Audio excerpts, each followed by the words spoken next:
tell me about that relationship that you was in. How did that start? How did you meet that person? Believe it or not, we're gonna call him Peaches because he doesn't exist in my world anymore. So we're Right. gonna call him Peaches. I Peaches. So met how did you meet Peaches. Peaches? I met Peaches when I was like 14, 15, 16, lying about my age. He ran with my older cousins. And Right. so he was like, "How old are you?" I'm like, "I'm 18." Lies. I was used to that because I was used to going to shows that you got to produce that fake ID, that Playland ID. So I just Mm-hmm. Playland that nigga out. I lied to him too. So he was like, "What's up with me? You sure? Oh, wait, man, I ain't that grown. Hold up. One, you're my cousin's friend. Two, you got a girlfriend. Three, you smell. All right. You smell. so so it was 16 you met the brother, Right. Peaches, right? You met him Right. at 16. So when did Right. y'all get serious? Like at what age did y'all get serious? No, we never remained friends forever. I Okay. thought that was the end of that. Nah. Like I was dead serious. Nah, I wasn't into doing my cousin's friends. I wasn't, I grew up with boundaries. Right. They were older. Well, I thought they were like 4 and 5 and 6 years older. But when you get older, you realize they're only just maybe 2, 3 years older. Right. However, they were so grown, and like I would tell my cousin Mark, look, come get me out the house. I'll pay your way in the Bentleys, stuff like that. Right. So that's how I met Peaches, through him. Got So you. we never, once that was said, that was it. So I thought. Right. Right. Years later, I see him making all this money. I know he a CEO up there in Sing Sing, but I see him making different type money than CEO money. And I'm like, what you doing? So he was selling VHS tapes at the time. And so Okay. he asked me if I wanted to come down there, whatever have you, and just watch his back. So I'm like, Now, where was that this at the legit. time? Was this happening in New York, or was this out of This was, state, or yeah, I was living in New York. Me and my okay? one of my girlfriends was living together. And he was Right. like, "Well, you ain't doing nothing up here. Ain't nothing going on for you up here." But little did he know that I was auditioning for stuff. I was being looked at for that SNL with Corbin Moore, whatever have you. I was being looked at Right. with that SNL thing because I just auditioned for SNL. Right. And, I didn't let him know any of those things. That's my personal BI. So he was Right. like, "Yo, why don't you just come with me to the weekend, on the weekend to Virginia?" I bet. Right. So we go down there. This was like in like late 90s. Yeah, late Okay. 90s. All right. So I ain't thinking nothing. He go sell his movies. Now I see where you get all that money from. Because what you get up here for a dollar or two is like $20, $30 down there. Of course you coming off.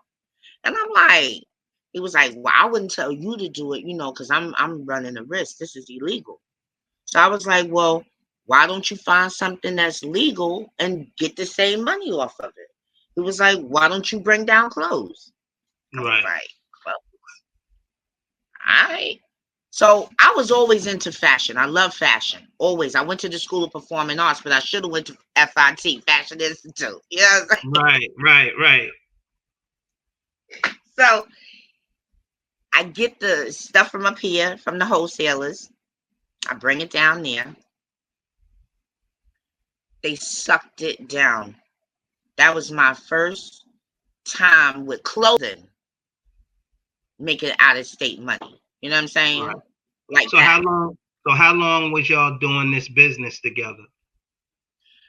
This ran for years. Years. Okay. This ran from something like 97-ish, 98-ish to Right. like the 2000s, you know. And then I just moved down there, Oh, so you because ended up moving down there. So you I ended just up ended up moving moving down down there because I was there. getting Okay. that bread. I was like, "Oh shoot, bad." Right. So I moved The in with bread him was and his. coming. Things was looking good. So when did you guys end up getting into like a relationship, I guess? No, never, never, never. One day he's drinking these ice houses, these beers and stuff, and he gets a little beside himself. And he Right. mushes me in my head. So I jab him in his jaw. And we start fighting. Right. Like, and I notice I'm not fighting to hurt him because he's inebriated. That's number one. You don't do that because you really may hurt somebody and an accident may go on. All right. Right. But I noticed he was sending haymakers my way. Like he was going straight from Alabama in on me. Like, Right. and I'm like, hold up. So that's the very first time y'all had that kind of incident. Ever. Okay. Ever. And So something what's said, going through your mind at that time? either take the bottle and bust him in the head, Right. take the shit that he drinking away from him and bust him in the head, let him know, it's me. It's not whoever else you think it is. It's me, your friend. We stopped fighting. The girl broke us up. His girlfriend broke us up. So he had his girlfriend there. Yeah. Yeah. Okay. I mean, this is the thing that I didn't like. He's like, I know this town. I know Virginia. I gotta say you my little cousin or something, because they're gonna think that you're a harlot, a girl riding around with a guy. They'll think bad of you. Now, I didn't know nothing about Virginia. I knew about other places, but I didn't know about Virginia. So I'm following the lead. Follow the leader. But when I see little things, I'm like, wait. So what was just tell me a little bit, what were some of the things you were seeing? All right. When we was in Mount Vernon hanging out, or in the Bronx, or in New York, he would drink a Heineken every now and again. Right. But down there, it was like a case. So he was drinking a lot more than he was than you normally seeing him in the element when you was in New York. When y'all came down south, he started to drink. And this is the thing, he had just come from a breakup about maybe less than a year prior, in which he was in a relationship with that girl. I found out he was abusing her. Right. So I'm thinking the drinking is equivalent to sorrow. Oh, you're feeling down. You don't feel like yourself, without this girl. So I'm thinking he's using the liquor, the drinking more, to substitute for losing the girl. Okay.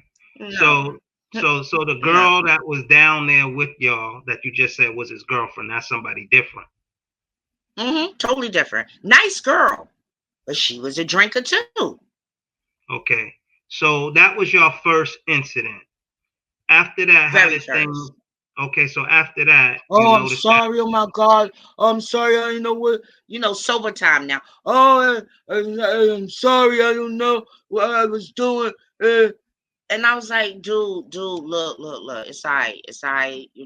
Sometimes we fall down, but we get up. Right. You're not gonna be putting your hands on me like that, though. Right. No. So did things change? So did things escalate from that point? Not at first. Not at first. So it went back to chummy, old buddy, old pal, old get this business, let's get this money. Went back to that. Right. So how far after that first incident did the second incident happen? Couple of months, couple of weeks? I say about 2 years. Oh, so it wasn't like every week. When most people think domestic violence, you think that you're in a relationship with somebody and getting abused. And that's what my thought was. But this wasn't even your boyfriend. This was just somebody that you came down to Virginia with by the name of Peaches. That's what we're going to use.